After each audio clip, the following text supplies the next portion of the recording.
حضرت سیدنا عمران رضی اللہ تعالی عنہ وہ پیارے صحابی ہیں کہ مشہور تابعی بزرگ حضرت حسن بصری علیہ رحمہ فرماتے ہیں کہ بصرہ میں ہمارے پاس آنے والوں میں سب سے بہتر عالم و فاضل شخصیت حضرت عمران رضی اللہ تعالیٰ عنہ کی تھی۔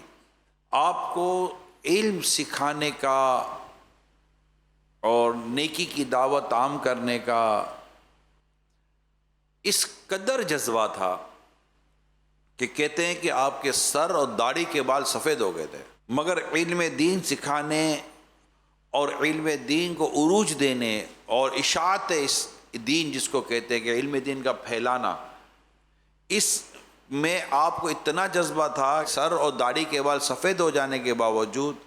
آپ ستون سے ٹیک لگا کر جو آپ کے ارد گرد علم کے طلبگار بیٹھے ہوتے تھے انہیں نبی پاک صلی اللہ علیہ وآلہ وسلم کی حدیثیں بیان کیا کرتے تھے اور علم دین ان تک پہنچایا کرتے تھے۔ ان کی کیفیت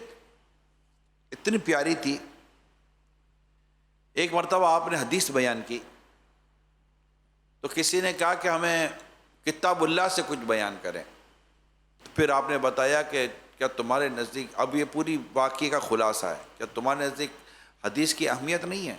اگر میں تمہارے سامنے حدیث بیان کرتا ہوں تو کتاب اللہ میں اگر نماز کا ذکر ہے تو نمازوں کی تعداد کا ذکر تو تم کو حدیث میں ملے گا، کتاب اللہ میں زکوٰۃ کا ذکر ہے تو زکوٰۃ کتنی ادا کرنی ہے، کس طرح ادا کرنی ہے، اس کی تفصیل تو تمہیں حدیث میں ملے گی۔ تو قرآن کی جو تفسیر ہے وہ تو محبوب پاک کی حدیث ہے۔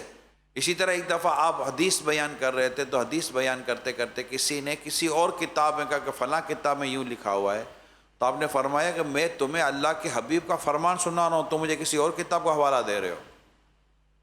تو یوں پتہ چلا کہ حضرت سیدنا عمران رضی اللہ تعالیٰ عنہما کو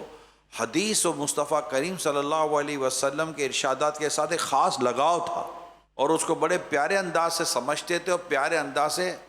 پہنچایا کرتے تھے۔